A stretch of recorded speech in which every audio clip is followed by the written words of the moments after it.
time, I found out for certain that this bleak place overgrown with nettles was the churchyard, and that Philip Hurup, late of this parish, and also Georgiana, wife of the above, were dead and buried, and that Alexander, Bartholomew, Abraham, Tobias, and Roger, infant children of the aforesaid, were also dead and buried, and that the dark, flat wilderness beyond the churchyard, intersected with dikes and mounds and gates, with scattered cattle feeding on it, was the marshes, and that the low leaden line beyond was the river, and that the distant savage lair from which the wind was rushing was the sea, and that the small bundle of shivers, growing afraid of it all and beginning to cry, was Pip.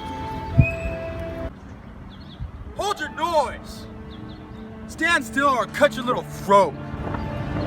A fearful man, all in coarse gray, with a great iron on his leg. A man with no hat and with broken shoes and with an old rag tied round his head.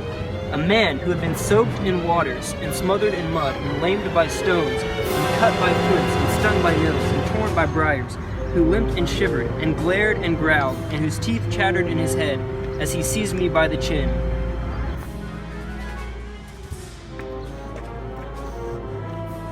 Oh, don't cut my throat, sir. Pray don't do it, sir. Tell us your name, quick! Pip, sir. Once more, give it mouth. Pip, sir. Show us where you live. Point out the place. I pointed to where our village lay on the flat inshore among the alder trees and pollards, a mile or more from the church.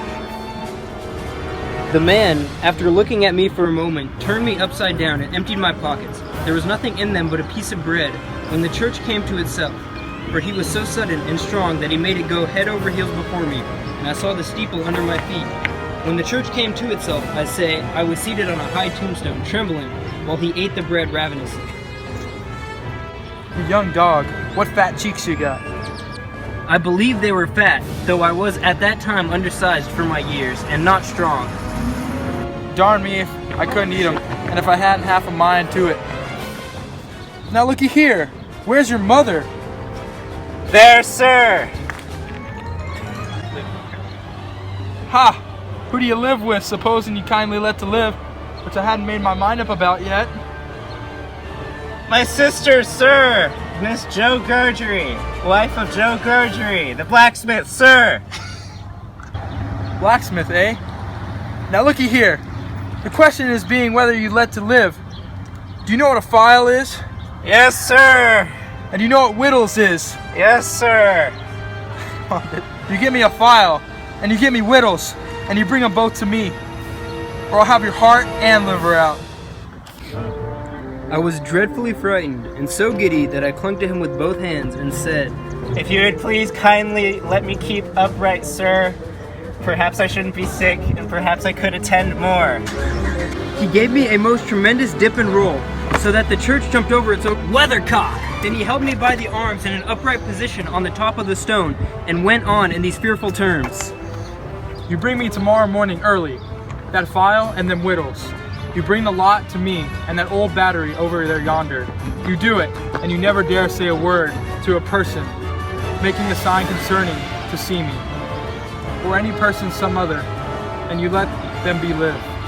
You fail, or you go with my words, any particular, no matter how small it is, and your heart and your liver will be tore out, roasted, and ate.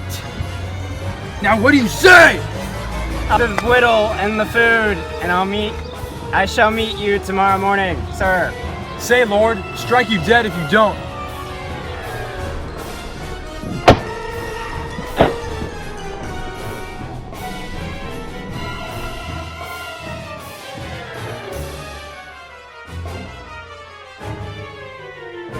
You young dog, what fat sheep? Oh Okay, my dude, God. You bring me tomorrow morning that file and them whittles. You bring them. I shall meet you tomorrow morning, sir. What, you forgot the weathercock.